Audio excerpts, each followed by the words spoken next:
Hello everyone, hope you're doing well. Today, in this video for War Thunder, I thought we'd go over some of the changelogs and also a little bit of a hint at what is going to be coming forward. Should be pretty fun, and also comes from the official War Thunder stream, which is always definitely good to watch. Mike and Oxy are doing a great job when it comes to their streams. You know, the chemistry is a lot better now. It feels a lot more fun and entertaining. I'd definitely say check it out. So, when it comes to the changelogs, the first one we're going to be having a look at is update 2.3.0.82.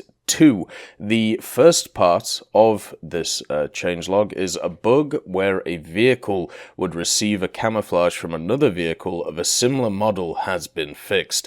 Basically, what was happening for the longest time and was really shown to be a real problem was when we had, let's call them copy-paste vehicles added to a bunch of different trees. There was a few updates last year where Italy and France got access to a few American vehicles, and even though it did bolster a lot of their lineups and made them a lot better, what started happening was this bug where you would go out in, let's say, one of the Hellcats, let's say the Chinese Hellcats, and for some reason it would have the American skin on it. And this isn't too much of an issue. You know, when it generally comes to stuff like arcade, it becomes a bit more of an issue when it comes to realistic, especially if your, vision is based on sight instead of, hearing and stuff, or, not based on looking at name tags instead of looking at vehicles themselves. And then in simulator, it's a big issue. In simulator, if you have, let's say, a Hellcat versus a Hellcat, and an Italian one is running around with an American camouflage on it, that pretty much means that you're not gonna be able to tell that that's an enemy until it's way too late and it shot you in the face. So the fact that they fixed this bug, and I hope this bug is fixed, because it was a real issue for an incredibly long time. I am very happy for it, because this affects all of the ground game modes, and hopefully also the aviation game modes. I was flying around in the IL-28, and I was getting the German skin on it, and obviously I was using a Soviet one, so it was very odd that those things were happening. Hopefully they've fixed that. The next one is probably one of the biggest changes that we've had in a while to the matchmaking, apart from obviously the BR changes which aren't out yet, but this one really affects the game in quite a big way.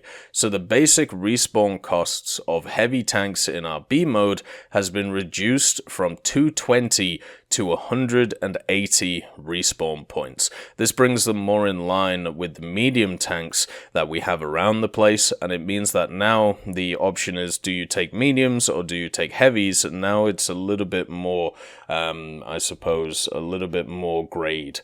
It's not a 1 or 0 choice now a lot of the time when it comes to a lot of heavy tanks, and this will give a lot more heavy tanks impetus to be played in the game, which is really nice. Because don't get me wrong, you do have a lot of very strong heavy tanks, but you also have a lot of heavy tanks which don't see a lot of play, and that's generally because the medium tanks and the light tanks that they come up against at the BRs that they find themselves at, they generally just outdo them. The armor values that the heavy tanks have is not good enough to compensate for the respawn cost, so you're generally sitting there in a situation where you could have been, doing a ton of stuff with a heavy tank, but instead it's just much better to take mediums alongside it.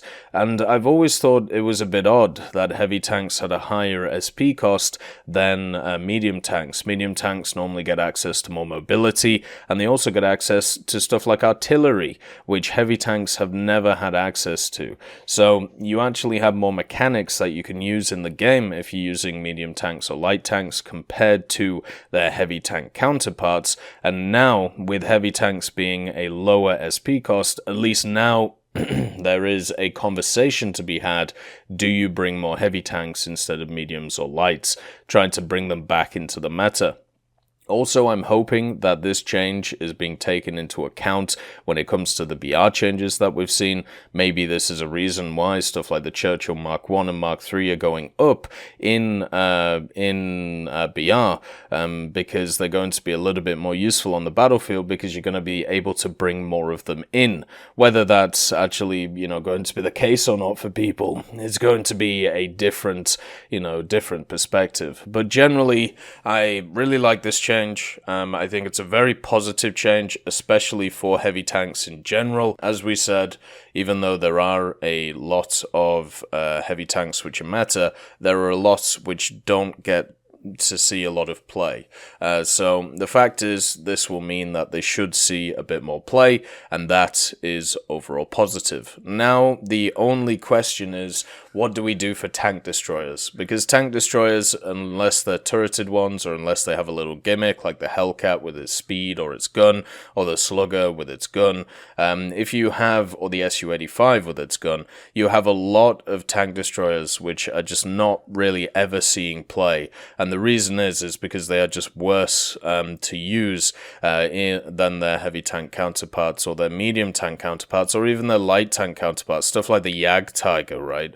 The Jagdtiger has a really rough time, and has done for a long time. The Object 268 is another one. Maybe there needs to be some kind of mechanic which is given to heavy tanks, given to tank destroyers, to actually give them a reason to be played. And hopefully in the future we'll see something like that, or maybe we'll see their SP cost modified. Who knows? We'll hopefully see something. The next change is for the aircraft model, damage model, characteristic and weaponry changes, and this is for the MiG-15 BIS. An error with the FAB 500M46 bomb designation in the suspended weaponry menu has been fixed. So a little one there, a little change and a little fix, but overall a good fix. It's always nice to see little bug changes. The next set of changelogs is update 2.3.0.83, and 2 bugs were fixed in this one. The first one is a bug has been fixed with camo patterns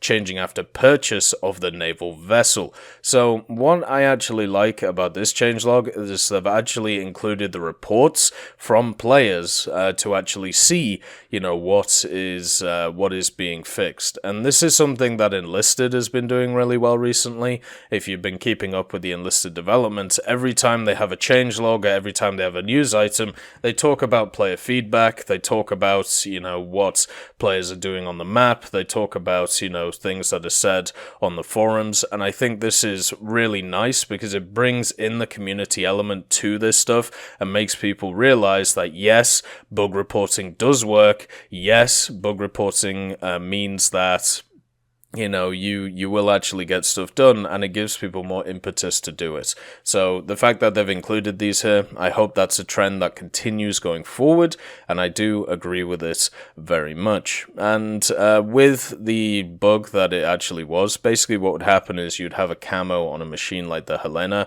and then when you purchased it, the camo would change. It would be a lot, it just wouldn't be the same camouflage. It's just really weird that would happen. It looks way more stretched out than it was before. Then the next one is a bug has been fixed with visual glitching of a caterpillar track after driving through water. And I think generally when it comes to the update hot tracks, the tracks themselves, hopefully we get more of these like modernized tracks that they've created in the game. They have brought on quite a lot of issues, but it isn't as if tracks haven't had issues in the past. I still remember all the Semavente TDs when the wheels on the tracks would just be at like a horizontal angle for some reason, and it was always weird to see them like that. So yeah, it's very much better now that they're slowly but surely fixing all of these, and once again showing the reports that it comes from. Now for the little teaser. So have a look at this clip. We know some of the vehicles that are being added in the next patch, but we can't say it on the stream, otherwise we get fired. No, yes. There's some interesting stuff coming up. Yes. Maybe even not quite a new nation, but kind of at the same time. We can't say. Yeah, we can't say. Just soon TM. Yes, wait for news. Cool stuff. As always, cool The patch stuff. is still about a month or two out, so still nothing happening right now, but keep an eye on the news. Maybe some dev blogs start popping up soonish, TM. Yes. So I always enjoy a little bit of hype, and it's always nice to see what you guys think when it comes to the comments, so make sure to put into the comments what you think they're talking about. At least from my opinion, I think we might see some kind of minor nations pop up pretty soon. Anyway, I hope you all have a wonderful day, and I'll see you next time. I'd just like to thank Teddy, John Ryman, Universe, Conte Baraka, Trigger Hippie, Eugens Terry, Ambrosius McClellan, Daniel Stanton, Martinez, B. Young, Hosest Kishol, Hans, Bareen, and Samuel Schlick for supporting the channel.